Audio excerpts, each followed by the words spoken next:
မင်္ဂလာပါ Daily Fam မှာကြိုဆိုလိုက်ပါတယ်ဟုတ်ကဲ့ပါ episode 3ကိုရောက်ပါပြီလူချမ်းသာပြီဘယ်တော့မှမလုပ်တဲ့အမှားဆက်ခုနံပါတ်1ချိန်ကိုတန်ဖိုးမထားခြင်းနံပါတ်2ဝင်ငွေအားလုံးကိုသုံးပြခြင်းနံပါတ်3တင်ယူတာကိုရပ်လိုက်ခြင်းနံပါတ်4အကျွေးနဲ့မလိုအပ်တာတွေကိုဝယ်ခြင်းကြာရှုံးမှာကိုကြောက်ရွံ့ခြင်းနံပါတ်6ရီမှန်းချက်မထားခြင်းနံပါတ်9ကျန်းမာရေးကိုလစ်လျူရှုခြင်းနံပါတ်10အပြစ်တင်ကဲ့ရဲ့နေခြင်းနံပါတ်9မကောင်းတဲ့ပတ်ဝန်းကျင်မှာ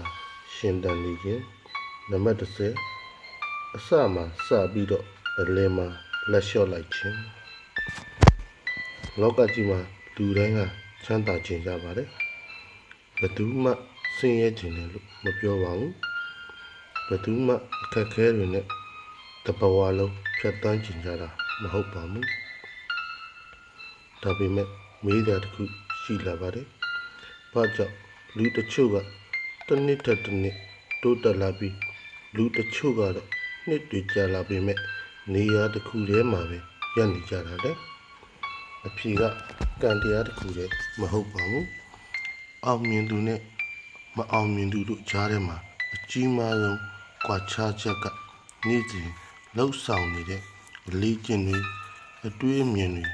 ရွေးချယ်မှုတွေပဲဖြစ်ပါတယ်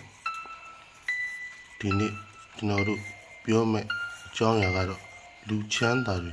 ဘယ်တော့မှမလုပ်တဲ့အမှား၁၀ခုဖြစ်ပါတယ်ဒီအမှားတွေကိုတည်ထားပြီးရှောင်နိုင်မယ်ဆိုရင်တင့်ဘဝလည်းတဖြည်းဖြည်းပြောင်းလဲနိုင်ပါတယ်နံပါတ်1အချိန်ကိုတန်ဖိုးမထားခြင်းဒီကမ္ဘာပေါ်မှာချမ်းသာဆုံးသူပဲဖြစ်ဖြစ်ဆင်းရဲဆုံးသူပဲဖြစ်ဖြစ်လူတိုင်းကိုတစ်နေ့24နာရီတိတိတူညီစွာပေးထားပါတယ်ဒါပေမဲ့ဘာကြောင့်ရလဒ်တွေမတူတာလဲအဖြေကအချိန်ကိုဘလို့သုံးချတယ်လဲဆိုတာပါလူချမ်းသာတွေကအချိန်ကငွေတက်တောင်ပိုတန်ဖို့ရှိတယ်ဆိုတာကောင်းကောင်းနားလည်ကြပါတယ်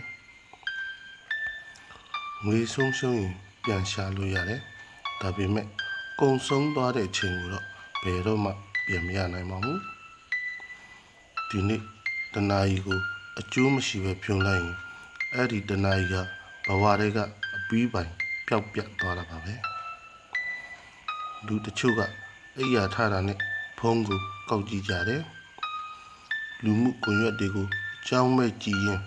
နာရီပေါင်းများစွာကုန်ဆုံးသွားတတ်ပါတယ်နောက်ဆုံးမှာတော့ဒီနေ့လဲဘာမှမလုပ်လိုက်ရဘူးဆိုတဲ့ခံစားချက်နဲ့ပဲကြံခဲ့ပါတယ်အောင်မြင်တဲ့လူတွေကတော့အဲ့ဒီလိုမလုပ်ကြပါဘူးသူတို့ဟာမနှက်မိုးလင်းတာနဲ့ဒီနေ့မလုပ်မယ်ဘယ်အလုပ်ကိုရင်ပြီးအောင်လုပ်မယ်စနစ်တကျစီမံပြီးတော့ခံခွဲထားကြပါတယ်သူတို့တော့အချိန်ကအသုံးချဖို့ဖြစ်ပြီးဖြုံးဖို့မဟုတ်ပါဘူးဒီနေ့ကစပြီးကိုမေးကြည့်ပါငါရဲ့ဒီနေ့24နာရီကိုတန်ဖိုးရှိအောင်အသုံးချခဲ့ရလားဒီမွေးဂုဏ်တွေကတင်ဘဝကိုတဖြည်းဖြည်းပြောင်းလဲပေးနိုင်ပါတယ်နံပါတ်2ဝင်ငွေအားလုံးကိုသုံးပြခြင်းဟုတ်ကဲ့ပါလူများစုဟာလစာရတဲ့နေ့မှာအရန်ပျော်ကြပါတယ်ဒါပေမဲ့လကုန်ကနေ့ရောက်ပတ်စံလုံးဝမရှိတော့ပါဘူးနောက်လစာကိုစောင့်ရတော့မယ်ဆိုတဲ့ခြေအနေမျိုးကြုံရတတ်ပါတယ်ဘာကြောင့်ဒီလိုဖြစ်တာလဲအကြောင်းရင်းကရတဲ့ငွေကိုစီးသိမရှိပဲအကုန်လုံးကိုသုံးပြလိုက်လို့ပါလူချမ်းသာတွေကတော့မတူပါဘူးသူတို့ဟာငွေရတာနဲ့အရင်ဆုံးငွေစုတတ်ပါတယ်ကိုယ့်ရဲ့အနာဂတ်တော့ဖယ်ထားတယ်လိုအပ်ရင်ရင်းနှီးမြှုပ်နှံနေကြံတဲ့ငွေကိုပဲအသုံးစရိတ်အဖြစ်သုံးပြကြပါတယ် သူတို့ဟာငွေကိုကိုယ့်အတွက်အလွတ်လွတ်ခိုင်းဖို့စဉ်းစားကြတယ်ငွေနောက်ကိုပဲတက်တက်လုံးလိုက်မပြေးကြပါဘူးတင်ဟာငွေအများကြီးမရသေးရင်တောင်ပြဿနာမဟုတ်ပါဘူးအရေးကြီးတာကရတဲ့ငွေကိုဘယ်လိုစီမံသမလဲဆိုတာကိုအရေးကြီးပါတယ်တလောက်ကိုနည်းနည်းစီငွေစုတဲ့လေ့ကျင့်လေးတောင်နောက်တစ်ချိန်မှာအလွန်တန်ဖိုးရှိတဲ့ရလဒ်ကိုပေးနိုင်ပါတယ်နံပါတ်3အနေနဲ့တင်ယူတာကိုရပ်တန့်နိုင်ခြင်းပါပဲလူတစ်ယောက်ရဲ့ဝင်ငွေကိုပြောင်းလဲပေးနိုင်တဲ့အရာကကံတရားတစ်ခုလည်းမဟုတ်ပါဘူးသူဘလောက်တင်ယူဖို့အစဉ်သင့်ရှိတယ်လဲဆိုတာကပိုပြီးအရေးကြီးပါတယ်လူအများစုကကြောင်းပြီးသွားတယ်နဲ့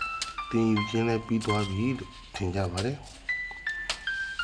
စာအုပ်ကိုပိတ်လိုက်တဲ့နေ့ကစပြီးဘဝရဲ့တင်ကန်းစာတွေလည်းပြီးဆုံးသွားပြီလို့ထင်နေတတ်ကြပါတယ်ဒါပေမဲ့အမှန်တရားကတော့မဟုတ်ပါဘူးဘဝဟာနေ့တိုင်းတင်ကန်းစာအသစ်တွေကိုတင်ပေးနေပါတယ်အောင်မြင်တဲ့သူတွေကိုကြည့်လိုက်ရင်သူတို့ဟာအသက်ဘယ်လောက်ပဲကြီးလာပါစေတင်ယူတာကိုဘယ်တော့မှမရက်တတ်ကြပါဘူး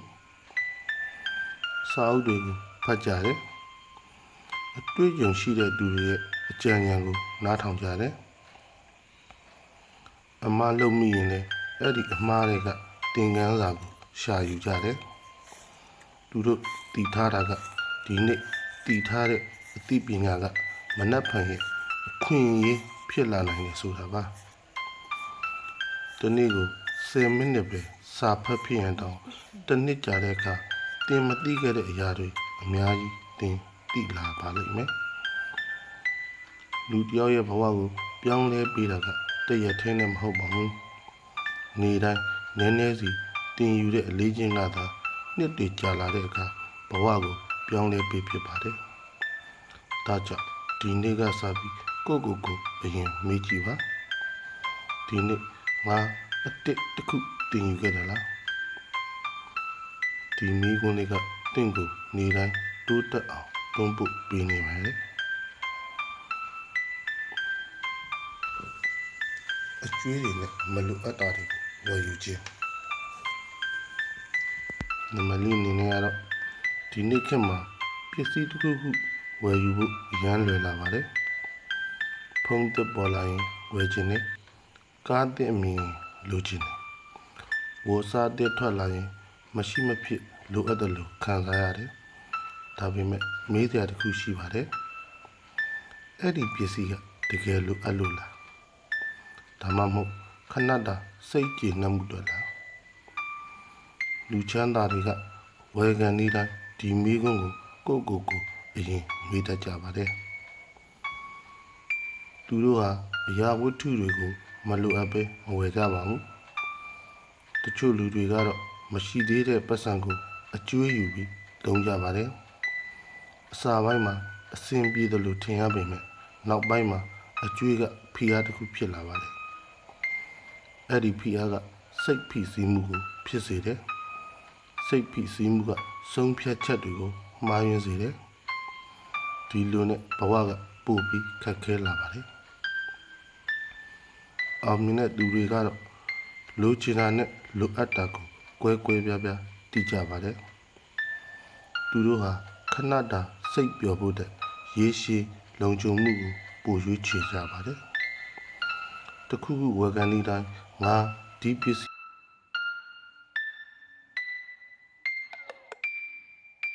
က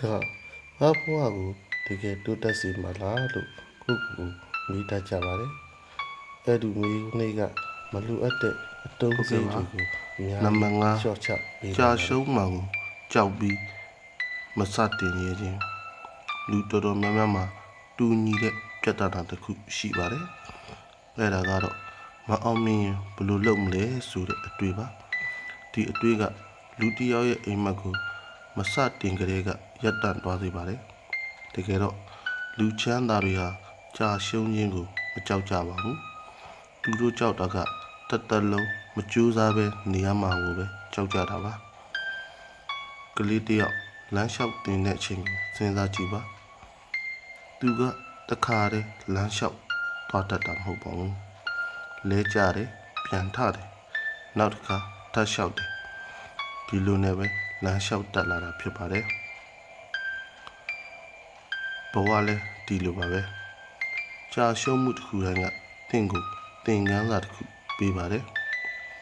စီဝါရေးတစ်ခုစလုပ်တဲ့သူဟာပထမတစ်ခေါက်မှမအောင်မြင်နိုင်ပါဘူးဒါပေမဲ့သူကလက်မလျှော့ပဲဆက်ကြိုးစားရင်အတွေ့အကြုံတွေများလာတယ်ဆုံးဖြတ်ချက်တွေပိုကောင်းလာတယ်နောက်ဆုံးမှာတော့အောင်မြင်မှုနဲ့နီးလာပါတယ်တကယ်တော့အောင်မြင်သူနဲ့မအောင်မြင်သူရဲ့ကွာခြားချက်ကတယောက်ကလဲကျပြီးပြန်ထားတယ်တယောက်ကလဲကျပြီးအဲ့ဒီနေရာမှာပဲရပ်နေပါတယ်ဒီနေ့သင်လောက်ချင်တဲ့အရာတစ်ခုရှိနေတယ်ဆိုရင်မစခင်အဖြေကိုမစင်စားပါနဲ့ပထမဆုံးခြေလမ်းကိုသာလမ်းလိုက်ပါ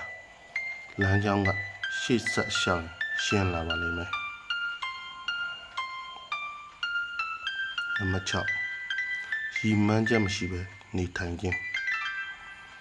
တခါတလေလူတွေကငါဘာလုပ်ရမလဲမသိဘူးလို့ပြောတတ်ကြပါတယ်ဒါဟာအရန်အန္တရာယ်ရှိတဲ့အခြေအနေပါဘာကြောင့်လဲဆိုတော့ရီမှန်းချက်မရှိတဲ့သူဟာလေတိုက်ရကိုမျောနေတဲ့လေတစင်းလိုပါပဲဘယ်ကိုသွားနေတာလဲမသိဘူးဘယ်ချိန်ရောက်နေလဲမသိဘူးဒီလိုနဲ့အချိန်ကြီးကုန်သွားတတ်ပါတယ်လူချမ်းသာတွေကတော့အဲ့ဒီလိုမနေကြပါဘူးသူတို့မှာတစ်နှစ်တာရီမှန်းချက်ရှိတယ်တစ်လတာရီမှန်းချက်ရှိတယ်ဒီနေ့လောက်ရမယ့်လောက်တော့ရေးမှတ်ထားတတ်ကြပါလေသူတို့တည်ထားတာကရီမှန်းချက်မရှိအောင်မြင်မှုလည်းမရှိနိုင်ဘူးဆိုတာပါရီမှန်းချက်ဆိုတာကြီးကြီးမားမားဖြစ်ဖို့မလိုပါဘူးဥပမာဒီလအတွင်းစာအုပ်တော်ဖတ်မယ်နေ့တိုင်းမိနစ်30လေ့လာမယ်တနေ့ကိုငွေ3000ကျပ်ရှိမယ်ဒီလိုရီမှန်းချက်လေးတွေကအချိန်ကြာလာတဲ့မြတ်ဘဝကိုတဖြည်းဖြည်းပြောင်းလဲပေးပါတယ်ဒီနေ့ညမိတ်ခင်စာရွက်လေးပေါ်မှာရေးကြည့်ပါနောက်တစ်နှစ်အတွင်းငါဘာဖြစ်ချင်တယ်လဲအဲ့ဒီစာရွက်လေးကသင်ရဲ့ဘဝကိုလမ်းပြမြေပုံအဖြစ်ပြနိုင်ပါလိမ့်မယ်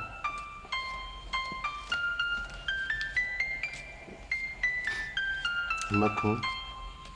ကျမ်းမာရေးလေ့ယူရှုခြင်းလူတော်တော်များများကအခုအလုပ်ကိုပဲအရင်လုပ်လိုက်အောင်မယ်နောက်မှအနားယူမယ်နောက်မှကျမ်းမာရေးယူဆိုင်မယ်လို့ပြောတတ်ကြပါတယ်ဒါပေမဲ့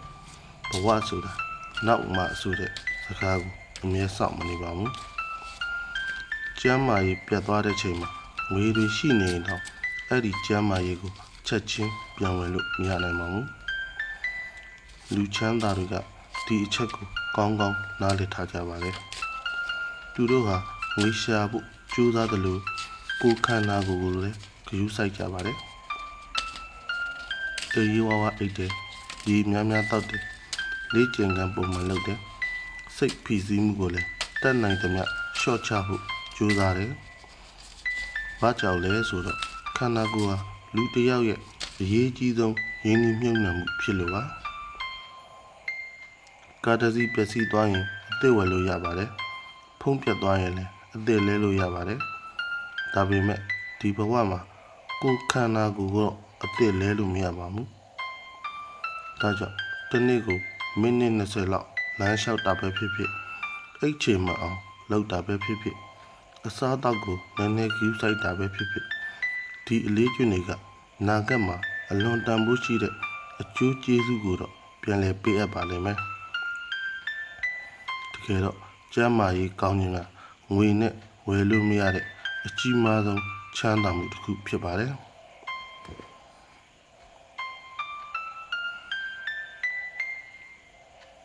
နံပါတ်8ဟုတ်ကဲ့ပါနံပါတ်8အနေနဲ့ကတော့အခြားသူတွေကိုအမြဲအပြစ်တင်ကဲ့ရဲ့ပြောဆိုခြင်းမှာဘဝမှာအစင်မပြေတဲ့အခါလူတချို့က ငါမအောင်မြင်တာသူ့ကြောင့်အခွင့်အရေးမရတာကံဆိုးလို့ငါမိသားစုကြောင့်အဲ့လိုအကြောင်းပြချက်တွေအများကြီးရှာတတ်ကြပါတယ်ခဏတော့စိတ်သက်သာတယ်လို့ခံစားရနိုင်ပါတယ်ဒါပေမဲ့အဲ့ဒီအကြောင်းပြချက်တွေကဘဝကိုမပြောင်းလဲပေးနိုင်ပါဘူးလူချမ်းသာတွေကသူများကိုအပြစ်မတင်ကြပါဘူးသူတို့မေးတဲ့မေးခွန်းကဒီချင်းလေးကိုငါဘယ်လိုကောင်းအောင်ပို့လုပ်နိုင်မလဲဒီမေးခွန်းလေးကသူတို့ကိုအဖြေရှာဖို့တွန်းအားပေးပါတယ်သူများကိုအပြစ်တင်နေတဲ့ကိုဘဝကိုပြောင်းလဲနိုင်တဲ့အခွင့်အရေးကိုလည်းလက်လွတ်နေရပါတယ်ဒါပေမဲ့တောင်းယူလိုက်တဲ့ချိန်ကစပြီးဘဝကစပြီးပြောင်းလဲလာပါတယ်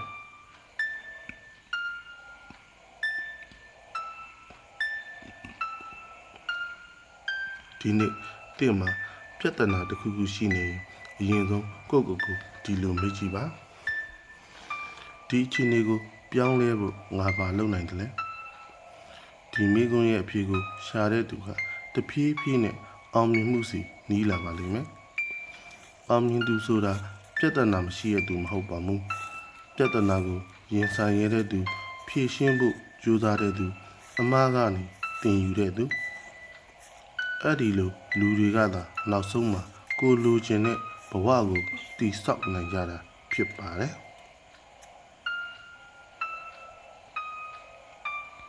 နံပါတ်9အနေနဲ့ကတော့မကောင်းတဲ့ပတ်ဝန်းကျင်ကိုမရွေးချယ်ခြင်းပါ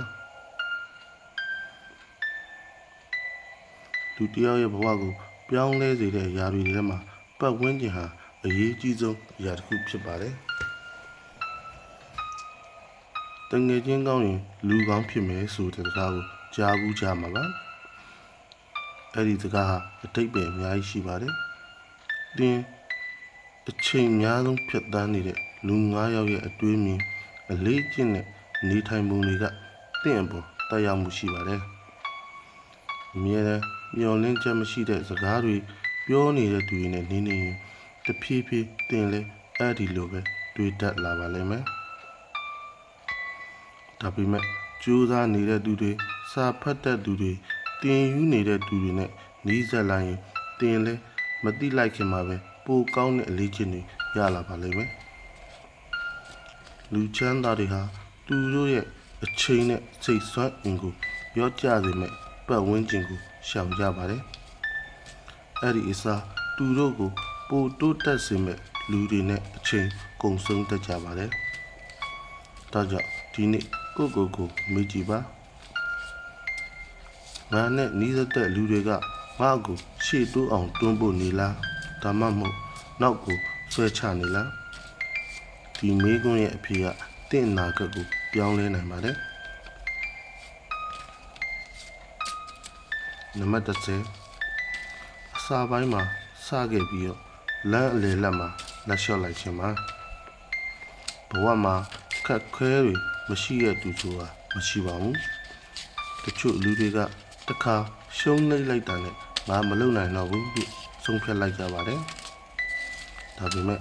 အောင်မြင်တဲ့သူတွေကတော့ရှုံးနိမ့်မှုကိုအဆုံးလို့မမြင်ကြပါဘူးသူတို့အတွက်ကြာရှုံးမှုဟာသင်ခန်းစာတစ်ခုဖြစ်ပါတယ်ဒီနေ့မရရင်မနက်ဖြန်ထပ်ကြိုးစားမယ်ဒီနည်းမအောင်မြင်ရင်နောက်နည်းနဲ့ထပ်လုပ်မယ်ဒီလိုအတွေးမြင်ကပဲသူတို့ကိုပန်းတိုင်ရောက်အောင်ခေါ်သွားတာဖြစ်ပါတယ်တောင်တက်တဲ့သူတယောက်ကိုစဉ်းစားကြည့်ပါတောင်ထိပ်ကိုရောက်ဖို့ခြေလန်းတလန်းချင်းတက်ရပါတယ်တခါတလေချော်ကြမယ်တခါတလေမောပန်းမယ်ဒါပေမဲ့တောင်တက်သူကလမ်းမှာထိုင်နေလိုက်ရင်ဘယ်တော့မှတောင်ထိပ်ကိုရောက်မှာမဟုတ်ပါဘူးဘဝလည်းဒီလိုပါပဲတဖြည်းဖြည်းနေတိုင်းနည်းနည်းစီရှေ့ကိုဆက်သွားတဲ့သူကသာနောက်ဆုံးမှာအောင်မြင်မှုတွေ့ရမှာပါဟုတ်ကဲ့ပါဒီနေ့ကျွန်တော်တို့ပြောခဲ့တဲ့လူချမ်းသာတွေဘယ်တော့မှမလုပ်တဲ့အမှား10ခုဟာတရက်ထဲနဲ့ဘဝကိုပြောင်းလဲသွားမှာမဟုတ်ပါဘူးဒါပေမဲ့ဒီနေ့ကစပြီးအမှားတစ်ခုကိုလျှော့လိုက်မယ်လေးချိန်ကောင်းတစ်ခုကိုစားလိုက်မယ် ဒီလိုနေတိုင်းနည်းနည်းစီပြောင်းလဲသွားရင်တစ်နှစ်ကြာတဲ့အခါသင်ကအရင်ကလူနဲ့မတူတော့ဘူးဆိုတဲ့လူတစ်ယောက်ဖြစ်လာပါလိမ့်မယ်အောင်မြင်မှုဆိုတာအရှိန်နဲ့ပြေးရတာမဟုတ်ပါဘူးမရက်ပဲဆက်လျှောက်ရတာပါဒီနေ့တင်လုပ်နေတဲ့ကြိုးစားမှုလေးဟာခုချက်ချင်းရလက်မပေးနိုင်နေရင်တောင်တစ်နေ့မှာတင့်ကိုကျေးဇူးပြန်ဆက်ပါလိမ့်မယ်အိမ်မက်ကိုမဆွတ်လွတ်ပါနဲ့ကိုမဆွတ်လွတ်ပါနဲ့နေတိုင်းမနေ့ကတည်းကနည်းနည်းပိုကောင်းအောင်ကြိုးစားပါအောင်မြင်မှုကတင့်စီကိုတဖြည်းဖြည်းရောက်လာပါလိမ့်မယ်ဟုတ်ကဲ့ပါခင်ဗျာ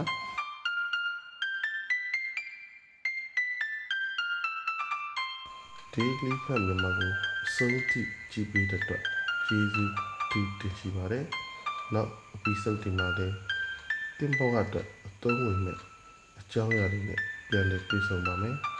။ Daily Fan မြန်မာကို subscribe လုပ်ထားဖို့လည်းမမေ့ပါနဲ့နော်။